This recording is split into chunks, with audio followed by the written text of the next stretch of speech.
Good day mga ka-EA! So for today's video, magtotos na tayo. Wala namang ulan eh. Although makulimlim at possible na umulan. Pero sa oras na to eh malabo. Mga mamayang ano to, mga alas 10 siguro o bago magtanghali. Umulan na naman yan, makulimlim. Pero maliwanag.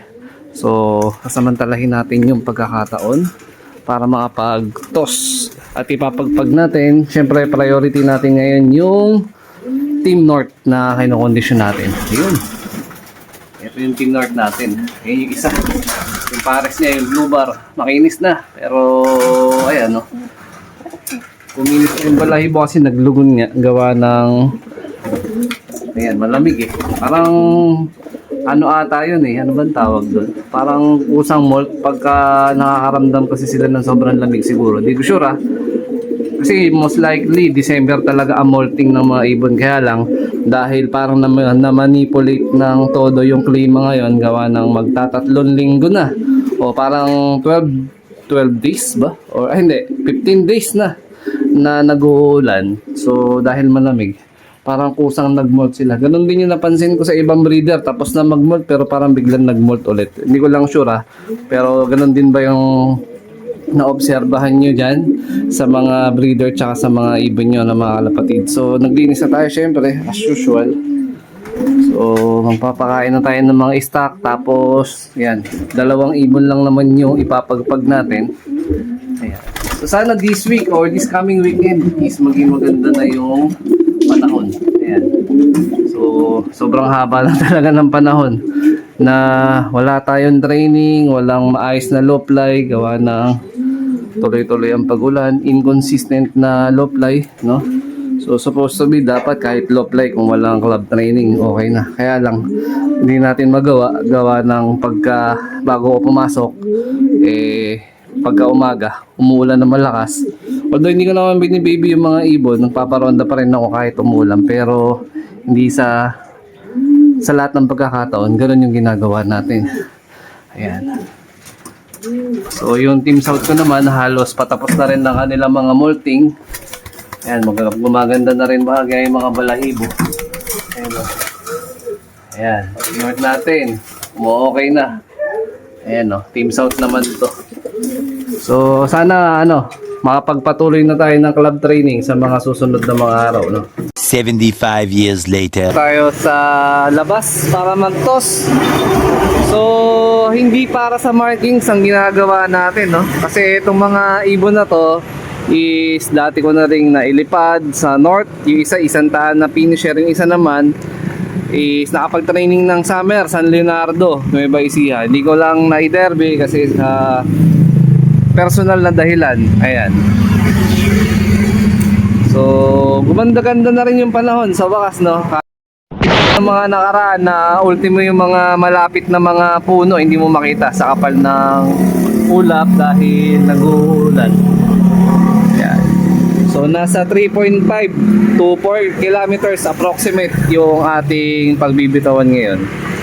So, binibigyan lang natin o bibigyan lang natin ng tamang pacing yung ibon para pagbalik natin ng club training is di sila ganun mabigla. Kasi yung isa dyan, si Frankie Boy, huling lipad niya na naisampan ng club training nung November pa, nung Santa Ana release. Tapos nakauwi siya December. Tapos pag uwi niya ng December, kinondisyon natin brinid para sa mga OLR tsaka yung MacArthur band natin ngayon. Yung isa naman, although nakapag low fly dito sa loft natin, is hindi naman natin masyadong naisama-sama sa club training, no? So ngayon, subukan natin ulit yung potential ng mga ibon kung magiging maganda yung kanilang mga lipad. So kailangan lang natin timingan ng isa lang muna. Ayan, isa lang muna. Kasi nasa tabing kalsada. Uy! Nakaalusot. Sabi ko isa lang muna eh. O ayan. Nakaronda na rin yung dalawa. O ayan. Medyo pababa dito. Kailangan nating hawakan na maigi yung ating camera. Nasaan na yung dalawa? Ayun. Momekta na. So ayan, nasisilip na. Nakikita na natin ng konti yung araw. Visible na. Sana magtuloy-tuloy na yung ganito.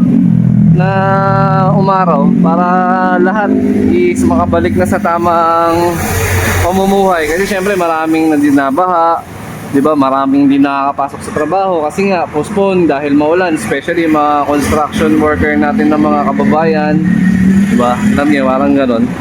So bago tayo umalis kanina sa loft, pinakawalan ko yung Team South. So magkikita-kita na sila doon. A few moments later. Sabi ko lang na uulan at natuluyan ang umulan. Buti na lang nakabalik na tayo din agad sa loob. Pero yung mga pinawalan natin, wala pa, nasa labas eh. Wala din sa may area ng ano ah. Ayan, umaambon no. Sana sila? Nag-ikutan pa? Umiikot nga ang mga loko. Wala sa paboritong spot nila. Ang loko monda pa yung mga ibon natin. Ayan, so meron lang tayong problem na issue regarding sa project breeding natin. So, yung project inbreed natin, yung lolo ni Batusay, si Weponex, yung Javier Leyte line natin, na plano natin i-cross dito sa Javier Leyte, Finisher at Balagan Daybird. Actually, apo niya to. So, ayaw niyang parisan. So, mangyari, tinanggal ko muna sa pagkakatabi. Possible, siguro pagpahinga lang natin mga 2 days. So, schedule ko dapat ng pag-pairing nila is bukas, kaya lang, parang wala nabubugbog pa rin ito. So, mangyari, dito ko sila sa malaking part pagpaparisin. Yan, ito. So, nandito muna yung isa natin na ibon. Tapos, by Monday siguro, sasamahin natin. Ito, meron na may-ari nito. Yung mga reserve bird natin na pang OLR, na-i-out na natin, may nag-acquire na. Tapos, yun, yung iba mga pa-reserve na interesado magpasuksok. So, pag may egg na, may YB, yun, settle natin yung mga payment para at least maiano na natin yung mga ibon, maitabi na natin, may close deal na natin, kumbaga. Ayan o, naglilimlim si Bato. Ito yung kalakar natin ng Javier. Ayan, pang summer yung anak nila. Ayan o, lilimlim na siya. First clutch pang summer, second clutch pasuksok. Ito, first clutch pang summer pero wala yung egg eh. Hindi na tuloy, so mag-abang ako by next week. Possible magbubugan na to ng kanilang egg. Ayan, Red Fox Jansen Cross sa Javier Leyte line natin. Ayan. Ano to? Full sibling to nung Katbalogan Daybird. Javier Leyte Finisher yung nasa kanan. So, ayun. Tumilan na ulit ang ulan. And then, hanggang ngayon, hindi ko maaninag kung saan napadpad yung mga ibon natin. Yung Team South. Tsaka yung dalawang tinos natin kanina. Ayun! Anak ng teting. Pinagmamalaki po ba naman kayo? Akala ko nagsipagdiparan kayo. Yung panan niya kayo sa tuktok. Anak ng teting. Pero lumipad naman sila kanina. Real talk. Kaya pala nagtataka ako ba't wala sila. Ayan na. Sumisikat na si araw. Sana magtuloy-tuloy na.